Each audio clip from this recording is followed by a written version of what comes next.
Namaste. Myself, Dr. Samya Villanueva. I'm a chief consultant at Diabetes USA Theory, Jairata, Bangalore. I'm over here today to talk on the topic diabetes and intermittent fasting. So, most of the patients who have come to us in the stage of pre-diabetes, especially, or they have been diagnosed with a borderline diabetes and they have just started recently the medications that could be a basic metformin or 500. So they say, like, doctor, when I was at the stage of pre-diabetes, I tried many kinds of diet, keto diet, or maybe intermittent fasting.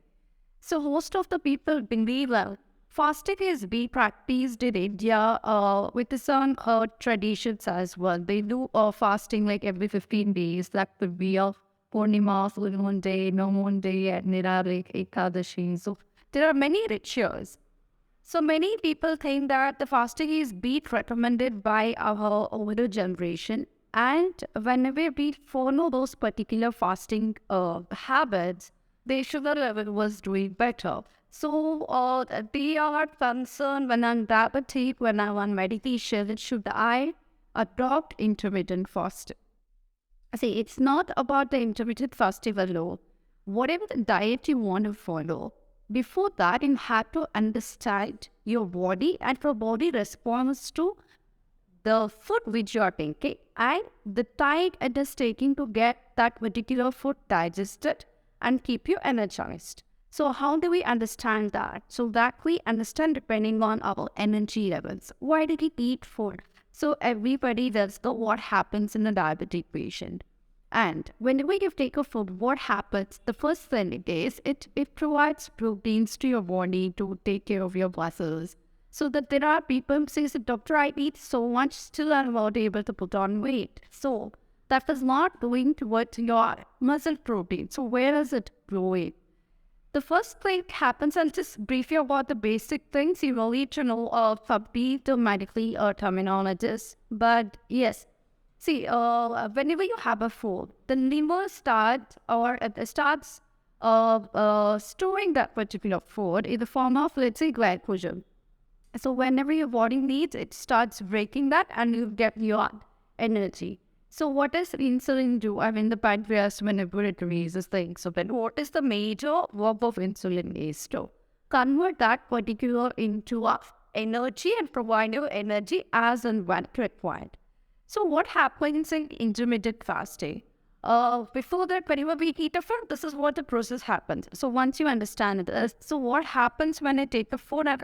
I practice this particular fasting. So there are different kinds of fasting, which you can also check in our blog. There are like 16 by 80. So that is like 8 hours fast for 60 hours. So that like you will have your breakfast, that would be like in the afternoon. So, and you will have early directly after 8 hours, you would have your dinner. So that is the time of obviously making your body not to give any calories at all. So you are completely fasted. So there are many things like 20:4, 5:2, 24 hours fasting. They have today morning with food and they just have it the next day. So this is very, very important when you do an intermittent fasting because you are completely gonna pay with your insulin metabolism and you're going to confuse your liver enzyme activity, how much the glycogen has to be, burned or produce that, move that as an energy into your body. So it's very necessary. If at all if you're a person who is on insulin, then you have to be very careful when you go with the fasting criteria. If at all if you're a patient who is on tablets, medications, type 2, I'm talking about type 2 diabetes patients, then you can still accommodate this fasting. But I won't really recommend if you're on insulin. And if at all if your sugar levels are not coming under control, be on insulin, then yes, then you can try that for the afternoon time where and you can really avoid the food intake time. But the second problem is, it is not about a debate diabetes patient can do intermittent fasting or not. Anybody can do a fasting, including diabetic patients. But the real concern is how were you able to manage that in your case? For example, I did intermittent fasting for 3 months.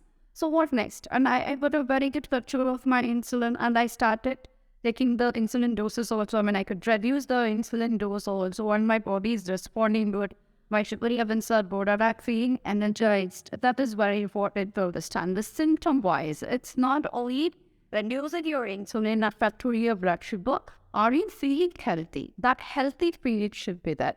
Then yes. So what after 3 months? Am I able to follow this intermittent fasting forever? That is where the query arises, or the confusion state of mind arises. I would say for any diabetic patient, why you want to really stop craving for the food and have a very heavy meal, like 24 hours is a fasting. People will have really a big meal and they wait for the next 24 hours. So why you want to really make your body pressure so much? Instead, why don't you choose a particular quantity or particular food? 3 meals a day, 2 meals a day, that's also why I prefer fasting. Morning you have and 12 hours fasting is there. So you have to choose intermittent fasting, which is practically possible till the time you leave on the earth, or however you want to live on the earth side. It's not like a day or two. Any changes, any patients, especially the diabetic patients, any lifestyle changes you make in your life, that is permanent. Please keep that on a log, and then you can go ahead.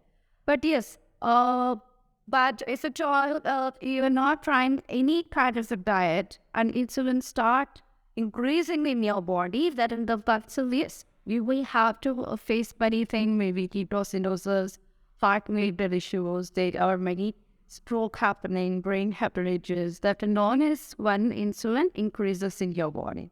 That would include hormonal disorders. We have also seen that there is something found that treat these kind where the insulin resistance is really going the way it works in your body. There is a research studies revealing it is connected to Alzheimer's.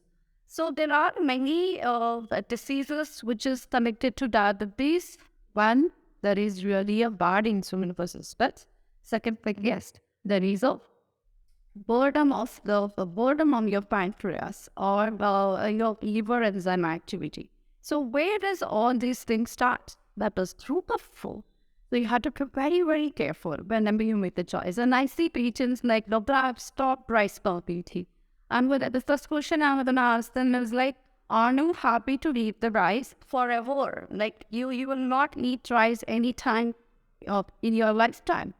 Then they did, no doctor, I'm just trying to work on my sugar levels. Then it will spike up whenever you eat right. So don't make nasty decisions like which you have to leave it forever. So this is about the intermittent fasting. So I will not say intermittent fasting is not good for diabetes. It is good. But provided you know how much to choose and in what duration to choose and which kind of a fasting I'm choosing. Depending on that, you can make a choice. Thank you.